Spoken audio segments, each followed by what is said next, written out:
네, 김과장의 시사 속풀이 3인칭 시사 시점, 김과장의 김민하 시사평론가 나오셨고요. 김과장의 장윤선 정치전문 기자 나오셨습니다. 안녕하세요. 안녕하세요. 네, 안녕하세요. 네, 유튜브로 저희 모습 지금 생중계되고 있으니까요. 유튜브 MBC 라디오 시사 채널로도 함께해 주시면 감사하겠습니다. 오늘도 뉴스 하이킥 유튜브 생방송 시청 이벤트를 진행합니다. 지금 유튜브에서 표창원의 뉴스 하이킥 혹은 표창원을 검색하셔서 뉴스 하이킥 생방송 화면을 사진으로 찍어서 문자로 보내주시면 됩니다. 문자 번호 샵 8001번, 사진이 포함된 문자는 100원의 정보 이용료가 있고요. 이번 주 금요일에 10분을 추첨해서 치킨 쿠폰 보내드리겠습니다. 네, 먼저 장윤성 기자, 오늘 어떤 이슈 준비해 오셨습니까? 네, 앞에 오프닝에서도 말씀해 주셨는데요. 네. 박지현과 586 누가 죽어야 민주당이 사나. 좀 센가요? 센데요. 상생의 꼭 죽어야 되는 건가요? 되나요? 상생의 길은 없나요? 모색을 좀 해보겠습니다. 오늘 네네. 저도 불꽃 취재를 좀 했습니다. 그래서 예. 사실관계 어긋남 없이 음흠. 어쨌든 사실을 기반으로 말씀드리니까 네. 오해 없이, 혹시 특히 이제 민주당 지지자분들께서는 오해 없이 들어주시면 좋겠다는 말씀을 미리 드립니다. 네, 사실보다 더 강한 것은 없죠. 있는 그들의 사실 오늘 좀 이야기를 해주시길 바라고요. 앞서도 말씀드렸지만 박지원 위원장이 586 용태론 이야기하고 나서 이 회의가 비공개에 전환되고 고성이 오갔다 이런 보도가 있던데 이 네. 부분 취재한 결과 맞습니다. 어떻습니까? 사실인 것 같아요. 이게 지도부냐, 지금 뭐 하는 거냐, 그리고 여기가 무슨 개인 자격으로 와서 막 얘기해도 되는 자리냐. 아니 무슨 말을 해도 다 좋긴 한데 지도부랑 좀 상의를 하면서 공개 발언을 해야지 이렇게 막 얘기하면 어떡하냐라는 선배들의 질책이 있었던 게 사실인 것 같고요. 네. 관련해서 박 위원장이 성토를 했습니다. 아니 이럴 거면 도대체 왜 나를 뽑아서 이 자리에 앉혔냐 이렇게 얘기를 한 거죠.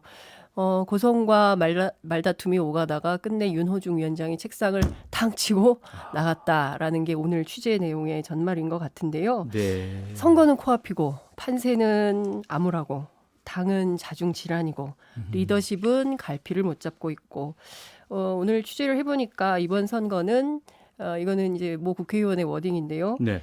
이재명 송영길의 자리 나눠먹기 스와핑으로 이미 선거는 어렵다. 는 현장의 입장이 있다라고 얘기를 합니다. 네. 제가 오늘 전화를 굉장히 많이 돌렸는데요. 네. 대체적으로 현장을 뛰는 후보들은 굉장히 선거가 어렵다는 것을 직감하고 있고 어떻게든 좀 도와주세요. 되는 방향으로 이제 이런 얘기를 하고 있는데 네. 상당히 좀 상황은 심각한 이런 상황인 것 같습니다. 네. 그 취재 내용 말씀해 주신 것 중에 바로 지금 이렇게 꽂히는 게 박지원 비대위원장의 역질문이었습니다. 네. 이럴 거면 왜 나를 이 자리에 앉혔습니까? 처음에 박지원 공동 비대위원장이라는 젊은 청년을 네. 공동 비대위원장 맡아달라고 했을 때는 네. 전혀 민주당에 어떤 물이 들지 않고 오래 있지 않았던 새로운 분이 오셔서 혁신해 주세요. 이거 아니었나요? 그러니까요. 다들 그런 건 줄 알았는데요. 제가 예. 오늘 취재를 해보니까 그러니까 처음 정치에 입문한 계기는 말씀하신 대로 N번방 사태 때 추적단 불꽃 활동가로 하면서 권인숙 의원의 권유로 입당을 하게 된 것 같습니다. 당시에는 2030 그 젊은 여성들한테 상당한 소구력이 있었고 안전에 대해서 민감하니까요. 네. 그리고 민주당이 이 역할을 좀 해줬으면 좋겠다라는 것 때문에 사실상 10대, 20대, 30대 젊은 그 여성 당원들이 굉장히 급거 10만인가요? 20만까지 늘어났다는 그랬죠. 수준이 있잖아요. 그 그러니까 당시, 예. 그렇게 해서 활동을 했는데 권인숙 의원실에서 오늘 저한테 꼭 얘기해달라고 얘기하는 것은 네. 여기까지다. 이후 활동은 우리는 모른다. 이렇게 얘기를 하고 있고요. 그러면 누가 박지원 위원장을 비대위원장으로 선거했는가에 대해서 취재를 해보니 네. 당 내부에서는 이 당 혁신에 필요하기 때문에 이재명 고문 그리고 윤호중 위원장이 상당히 공을 들였다. 삼고 처리해서 모신 분으로 알고 있다라는 게 여러 국회의원 입을 통해서 확인이 좀 되고 있고요. 네. 그러면 이제 이재명 고문 측에서 이제 이분을 모셨다. 이게 되는 것이고요. 그럼 그 뒤에는 어떻게 되느냐? 네. 당 비대위원장이 된 다음에는 당 비서실장을 당내 친문계 의원 보좌관 출신이 비서실장을 하고 있기 때문에 네. 그 이후에는 친문 쪽에서 핸들링을 하고 있다라고 얘기를 하고 있습니다. 그러면 지금은 어떠냐? 그러니까 실제로 뭐 어떤 정치적 멘토가 있는 거냐. 이분이 이제 26이시고 이제 정당 활동 경험이 전무한 분이기 그렇죠. 때문에 어떻게 하고 있느냐라고 제가 질문을 좀 했더니요. 네. 현재 국회의원들하고 통화는 하고 있지만 선배들의 이야기를 다 듣는 것은 아닌, 어쩌면 누구의 통제도 받지 않는 상황이 됐다, 이런 얘기를 합니다. 오늘 전원책 변호사가 박지현의 배후가 있다 이렇게 얘기를 했는데요. 실제로 그 배후가 당내에 있는 것 같지는 않습니다. 그러니까 당 내부에서 이쪽도 저쪽도 다 하고 있지만 실제로는 박지현 위원장 중심으로 뭐 발언이나 메시지나 이런 것들이 가는 것 같다는 생각이 좀 들고요. 네. 그래서 사실 초반에 박지현 위원장 모실 때 당내에서는 너무 정당 정치 경험이 없는 분이기 때문에 위원장보다는 위원 정도를 맡아야 되는 거 아니냐. 갑자기 비대위원장은 당대표인데 그렇죠. 경험이 없는 분을 이렇게 맡겼을 때 혹여 부담이 있지 않느냐. 그리고 만약에 하려고 한다면 멘토가 분명해야 되는 거 아니냐. 이제 이런 얘기가 있었다는 겁니다. 그렇지만 당장 대선에서 진 정당이고 그리고 여러 가지 복합적인 문제들에 대해서 구체적으로 답을 못 주고 여론은 악화하고 있기 때문에 우선 필요했던 거죠. 그래서 당 내부에서는 혁신에 대한 진정성보다는 화장용, 당장 좀 뭔가 이런 분의 이 겉보기. 그림이 좀 필요했던 거 예. 아니냐라는 얘기가 당 안에서 나오고 있습니다. 김민하 평론가 어떻게 보세요? 장 기자님 말씀해 주신 게 이제 당내에서 나오는 얘기들을 이제 좀 가감없이 지금 이제 전달해 주신 거잖아요. 네.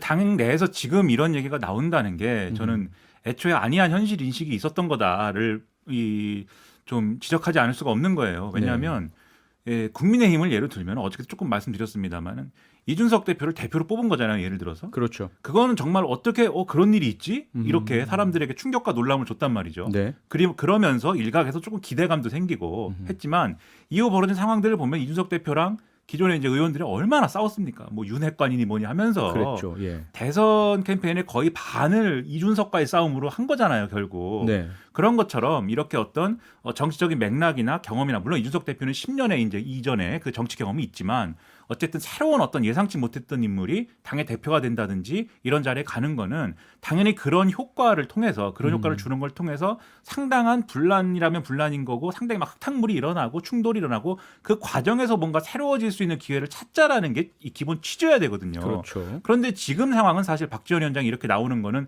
그런 취지로 가는 과정으로 만들 수도 있는 건데 주변에서 잘 이렇게 네네. 이 조건을 잘 활용해 가지고 그런 거듭나는 계기를 만들 수도 있는 건데 예. 지금 다들- 그런 네. 주장이 당 내에서 나오고 있습니다. 그러니까 뭐 일각에서는 지방선거 패배시키기 위해서 저쪽 당에서 심어놓은 사람 아니냐. 그럼 뭐 이제 이런 전원쪽 비판까지. 변호사가 말하는 배후가 국민의힘이라는 얘기네요. 뭐 저는 이제 어디에서 그래야 될까요? 전전원한테 물어봐야 그렇게 연결하자면. 네. 여하튼 이제 그런 비판부터 시작해서 아니다. 저분이 저렇게 홀로 외롭게 싸우게 두어서는 안 된다. 그러니까 외딴 섬이 되도록 방치하는 것은 정말 안 된다. 네. 어떻게든 함께하는 모습을 보이고 당의 혁신을 해야 된다. 그동안 혁신을 이제 계속 미뤄두어 왔는데 좋다. 이제 일주일밖에 안 남았으니까 어찌됐든 선거 끝나고 보자. 좀 세게 한번 제대로 비판을 해보자라는 얘기가 계속 제기가 되는 것 같습니다. 네. 근데 이게 근본적으로 이게 좀 앞서간 얘기일 수 있겠습니다만은 박지원 위원장을 둘러싼 논란은 뭐 큰 틀에서는 이제 박지원 위원장의 어떤 문제일 수도 있겠는데 또 다른 한 축은 제가 볼 때는 결국은 선거 결과에 대한 책임론인 것 같아요. 그렇게 아하. 이 평론가들은 이런 네. 모든 정치적 사건들을 속물적으로 막 생각을 하고 해석하는 뭐 그런 건데 이거는 이제 지금 말씀하신 거는 장 기자님이 이제 취재한 내용 팩트를 네. 중심으로 말씀하신 거지만 저는 해석과 뭐 이 시체 말로 이제 뇌피셜을 중심으로 얘기하는 평론가니까 말씀을 드리면 이전부터 박지원 위원장에 대한 거부감이나 이런 것들을 핵심 당원들이 이렇게 표출을 해왔고 그것에 일부 또 국회의원들이 동조하고 뭐 이런 과정이 있었잖아요. 그렇죠. 그러면 만약에 지방선거 결과가 안 좋으면 네. 이 안 좋은 게 왜 안 좋아진 거냐를 두고 분명히 8월 달에 전당대회가 있기 때문에 이걸 가지고 서로 손가락질 할 수 있는데 그분들 같은 경우에는 박지원 위원장 때문에 이거 진 거다라고 얘기를 할 가능성이 높겠죠. 일종의 희생양이 될 수 있는 건데 그럼 그런 상황이 뻔한데 박지원 위원장 또는 박지원 위원장 주변에서 누군진 모르지만 정치적 조언을 해주는 사람들 입장에서는 그런 결말이 뭐 된다고 하는 상황이 예상이 되면 당연히 여기에 대해서 이번 선거 그럼 누가 책임져야 되는 건지 그럼 한번 얘기해 볼래? 이렇게 나올 수 있는 것이죠. 그래서 제가 지금 지금 그 취재까지 했는데요. 예. 이제 박지원 책임으로 넘기자라는 것은 사실 당 내부에서도 그렇지 않다는 시각이 우세합니다.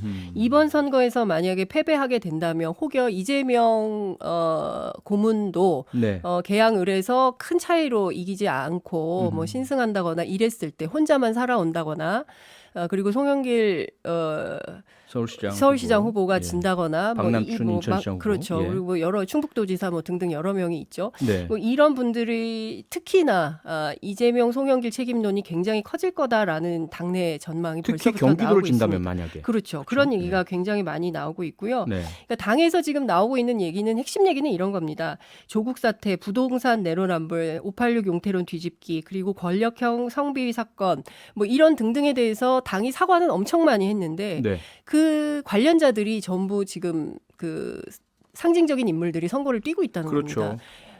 그렇기 때문에 이분들이 제대로 정리가 되지 않으면 국민들이 보기에 과연 민주당이 제대로 혁신했다고 볼 수 있겠느냐. 네. 그래서 전반적으로 박지원 책임론 이것은 별도로 당 내부에서 이제 송영길, 이재명 두 리더십에 대한 비판과 책임론이 거세질 가능성이 높다 이런 얘기들이 나오고 그러니까 있는 것 제가 같습니다. 가려는 결론은 네. 박지원 책임론이라는 게 뭐 박지원 위원장 뭐 십자가에 매달아서 끝난다 이 얘기가 아니라 그에게 결말이 지금 말씀하신 것처럼 이재명 이 후보 또는 송영길 전 대표 네. 이런 쪽과의 어떤 여러 가지 문제들로 막 엮여버릴 수 있다는 거예요. 무슨 얘기냐면은 오늘 박지원 위원장의 한 얘기 중에 제일 지금 윤호중 비대위원장이나 다른 김민석 총괄선대본부장이나 가장 민감하게 반응하는 게 뭐냐면 586 용태론이잖아요. 그렇죠. 그게 이제 그냥 보면은 당사자들이 586이니까 그런 거야라고 얘기하지만 또 뒤집어 얘기해 보면은 이런 스토리가 막 되는 겁니다. 예를 들면 뭐 박한주 의원의 경우에도 뭐 586이라고 하는 것이고 그리고 이전에 대선에서도 586 용태론 나왔을 때 다 말 꺼낸 사람들이 실천하지 않고 지방선거까지 질질 끌고 와가지고 네. 이 문제가 됐지 않느냐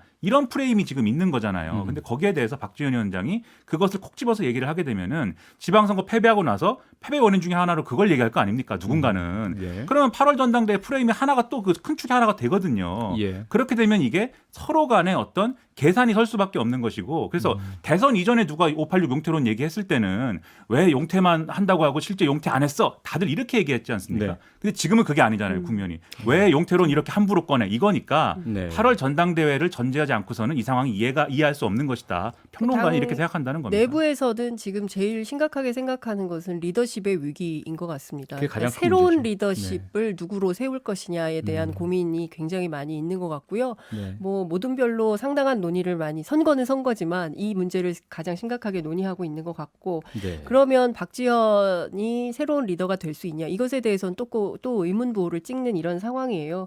그래서 안타까운 것은 지금 상황에서 민주당이 새롭게 내세울 새싹이 누구냐 그 새싹을 찾는데 고심하고 있다 이렇게 정리를 할 수 있을 것 같습니다. 그게 네. 이제 힘들고 어렵고 암울한 부분이 민주당으로서는 될 거예요. 근데 그거를 뭐 잘 사실은 이겨내야 그리고 극복해야 예. 그래야 거듭날 수 있는 거죠. 네. 그러니까 결국 뭐 지금 당장을 보는 게 아니라 미래를 봐야 될 텐데 계속 지금 당장만 보니까 계속 꼬이지 않나라는 생각이 드네요. 민주당뿐만 아니라 우리 정치를 보더라도 그렇습니다. 그래왔죠. 리영희 선생님이 새는 좌우의 날개로 난다고 했기 때문에 네. 국민의힘만으로 안 되는 거예요. 보수 정당만으로 안 되고 반드시 민주진보 정당이 네. 제대로 서야 우리 정치가 제대로 갈 수 있기 때문에 네네. 사실은 이런 것은 민주당에 대한 애정어린 비판이다 이렇게 볼 수도 있고 당 내부에서 나오는 얘기니까 한번 알겠습니다. 되새겨볼 필요가 있지 않나 싶습니다. 네, 다음으로 김민하 평론가가 꼽은 오늘의 인물은 누구입니까? 네, 김정은 북한 국무위원장. 네, 아. 도대체 무슨 생각인가? 네. 네. 김정은 국무위원장의 달갑지 않은 초대장입니다. 무슨 생각으로 미사일을 쐈을까? 이 얘기부터 풀어야 되겠죠? 그렇습니다. 오늘 이제 오전에 3발 쐈습니다. 네. 첫 번째 미사일은 화성 17형 이른바 ICBM으로 분류가 되는 미사일인 걸 같고 네. 나머지는 북한판 이스칸데르라고 하는 KN-23 이 미사일인 것 같은데 그중에 두 번째 미사일은 고도 20km에서 소실이 돼가지고 우리 군은 발사 실패다 이렇게 추정을 하는데 네. 일본에서는 또 그렇지 않고 저고도로 다시 갔다 뭐 이렇게 지금 얘기를 하고 있어요. 아하. 그래가지고 이게 또 이 뭐랄까 바이든 대통령이 아시아 순방하고 돌아가는 비행기 안에 있을 때 쏜 것이기 때문에 그랬다면서요. 이런 게 이제 의도의 핵심에 또 일부 있는 거 아니냐라는 분석들이 나오고 있습니다. 네. 자, 그렇다면 핵실험 준비도 하고 있다는 얘기가 있던데 이거 연결이 되는 겁니까? 의도가? 그래서 전반적인 의도가 이제 예. 그 부분인데 결국은 이제 오늘 김태호 국가안보실 1차장이 브리핑을 했는데 이렇게 얘기를 했습니다. 이게 뭐 자신들의 어떤 핵미사일 프로그램을 결국 이제 이 고도화시키는 과정인데 왜냐하면 미사일이 그냥 미사일로 끝나는 게 아니라 그렇죠. 핵탄두를 운반하는 수단이기 때문에 그렇죠. 그래서 이제 이걸 한 것인데 근데 지금 ICBM하고 단거리 미사일 섞어 쏜 거는 이례적인 거거든요. 네. 근데 단거리 미사일이라는 거는 보통 한국하고 일본을 겨냥했다라고들 네. 얘기하는 거고 장거리 ICBM은 미국을 겨냥했다라고 하는 거니까 그렇죠. 사실은 한미를 다 겨냥하고 하는 것이고 그렇다고 하면은 분명히 여기에 정치적 메시지가 있는 거고 네. 그것의 어떤 마지막 이 꼴대는 핵실험하는 건데 오늘 이제 또 이 대통령실이 밝힌 바를 보면은 북한이 이미 몇 차례 핵실험 기폭장치 실험을 한 것으로 보인다. 그러니까 기폭장치라는 거는 뭐 잘 아시지 않습니까? 핵실험을 하기 위해서는 기폭이 잘 돼야 되는데 그렇죠. 만약에 기폭이 잘 안 돼서 핵실험이 실패하면은 그건 이제 또 큰일이잖아요. 북한 네. 입장에서. 예. 그러니까는 핵실험을 위해서 핵실험이 잘 되기 위한 준비는 착착 진행 중이고 거의 완료됐다. 김정은 위원장의 결심만 남았다. 이게 오늘 대통령실이 밝힌 내용입니다. 장윤성 기자께서 읽으시는 북한의 의도 어떤 겁니까? 저는 북한의 의도는 명백하다고 생각합니다. 그러니까 무슨 얘기냐면 핵 보유국으로 인정받기 위한 자기 수순을 그냥 밟고 있는 겁니다. 그러니까 네. 우리 정부와 대통령실에서는 뭐 우리가 정말 윤석열 대통령의 안보 위기에 훌륭한 대응을 했다 이렇게 평가를 하고 있지만 북한 입장에서 보면 늘 해오던 거 그냥 하는 거고 원래 전략적 스케줄대로 하는 건데 네. 이 문제는 이번에 그러니까 7차 핵실험의 핵심은 이제 전술핵 실험이 될 텐데요. 네. 이게 소형화 탄두를 싣게 되는 거거든요. 이거는 사실상 이제 일본을 겨냥한 것이 될 거고 일본이 아마 이 실험하면 난리를 칠 것입니다. 그러면 일본이 막 난리를 치면 그러면 이제 미국이 일본 편을 들겠죠. 그러면 우리도 어쩔 수 없이 같이 한미일 삼각 동맹 공조, 체제를 예. 강화하자. 그리고 이렇게 되면 북중러, 한미일 대 북중러 이렇게 신냉전 삼각 동맹이 더욱 곡착화될 가능성이 있다는 것이고요. 네. 문제는 긴장은 고조되는데 실제로 할 일이 별로 없다는 겁니다. 첫 번째 대북 제재 우리가 할 수 있다고 생각할 텐데 이미 하고 있어요. 이미 다 하고 그리고 있고요. 2016년에 이미 그 북한 노동당 그리고 국무위원회까지 전부 다 그 제재 대상에 넣었기 때문에 더 이상 할 수 있는 것도 없고 그리고 남북 관계가 사실상 중단되어 있기 때문에 할 제재가 없습니다. 아하. 그리고 두 번째는 그러면 우리가 할 수 있는 게 비판하거나 무력 시위 오늘 했던 거 무력 시위를 하는 것인데 이것은 사실상 이제 북한 전문가들 오늘 제가 취재를 해보니까 이것은 사실상 윤석열 정부의 국내 정치용 성격이 매우 짙다. 이게 북한을 향한 게 아니라 네. 우리가 이렇게 움직이고 있습니다. 국민 여러분. 안보 태세에 문제가 없습니다. 이것을 보여주는 신호에 다름 아니다. 이런 얘기를 하고 있다는 것입니다. 그리고 오늘 이제 북한의 그 미사일 발사와 동시에 중국과 러시아가 우리 이제 뭡니까 영공 안으로 들어오는 카디즈 안으로. 예, 카디즈 예. 안으로 들어오는 비행 실험을 했는데 그렇죠. 이것 가지고 기자들이 북중러가 함께 편을 짜고 들어온다라고 하는데 네. 사실상 전문가들은 어떻게 보고 있냐면 이것은 인도 태평양 경제 프레임워크 그다음에 쿼드에 대한 반발 성격이 굉장히 이제 크다는 거죠. 이것은 불쾌감 표현을 하는 것이고 네. 현재까지는 연합 대응이라고 보기 매우 어렵다. 문제는 앞으로 그렇게 갈 가능성이 매우 농후하다는 겁니다. 네. 그러면 잘 생각해 보면 우리가 오바마 때 돌아가 볼 필요가 있어요. 지금 사실상 바이든도 전략적 인내 이런 컨셉으로 가고 있다고 볼 수 있는데 그럼 되는 게 없거든요. 남북관계 진전 안 되고 위기는 고조되고 경제적 부담은 커지고 그러니까 결국 이것을 김준형 교수가 뭐라고 표현을 했냐면 안보의 군사화라는 표현을 했는데요. 네. 이 안보의 군사화의 대가를 치르게 될 가능성이 매우 농후해진다. 그러니까 과연 우리 국민이 이것을 바라느냐. 우리 국민은 평화를 사랑하거든요. 네. 늘 대화를 통해서 문제를 해결하기를 바라는데 윤석열 정부가 계속 이런 길을 갈 것인지 아니면 더 이상 이렇게 해서는 안 되겠다. 그래서 방향을 바꿀 것인지 그 네. 시점은 조만간 올 것이다. 이렇게 전문가들은 분석하고 있습니다. 김민하 평론가 마무리해 주시죠. 문제는 거기에 있는 것 같아요. 지금 말씀하신 대로 우리가 평화를 위해서 뭔가 할 수 있는 일이 있고 그리고 북한이 거기에 화답할 수 있으면 우리가 그 길로 뭐 가는 것을 뭐 윤석열 대통령이든 설득을 할 수 있을 텐데 네. 윤석열 정부는 윤석열 정부대로 지금 한미 정상회담에서 확장 억제를 더 강화하기로 했고 실제로 북한이 그런 도발에 나섰을 때 그러기로 했다는 것을 보여줘야 되는 거잖아요. 지금 네. 그러니까 강경 대응해야 되는 거고 북한도 거기에 대해서 그러면 그걸 빌미로 해서 또 이 도발을 강화할 것이고 예. 그러니까 어떻게 보면은 지금 ICBM을 포함한 미사일을 발사하고 핵실험을 하는 게 김정은 위원장이 그런 길로 가자고 지금 하는 겁니다. 강대강 대치 국면으로 가자고 하는 거예요. 네. 거기에 우리는 가자고 하는 대답밖에 안 남은 거예요. 지금 상황이. 그게 제일 큰 문제거든요. 그래서 입구에 이제 그 입구에 들어왔는데 그러나 출구를 찾아야 된다. 출구를 찾기 위해서는 오늘 내일 찾을 수는 없는 것이지만 네. 앞으로 찾아야 된다는 것만큼은 명심하고 대책을 방향성을 만들어 그렇게 나가야 가지고. 되는 거예요. 그렇습니다. 예, 예. 아침반이라도 네. 지금 빨리 문방구 가서 사야 됩니다. 가지고 있겠죠? 뭐 있겠죠. 네. 네, 알겠습니다. 오늘 3인칭 시사 시점은 여기까지 하죠. 김민하 시사평론가, 장윤선 정치전문기자 수고하셨습니다. 네, 고맙습니다. 감사합니다. 평일 저녁 6시 5분에 여러분을 찾아갑니다. MBC 라디오 표창원의 뉴스 하이킥.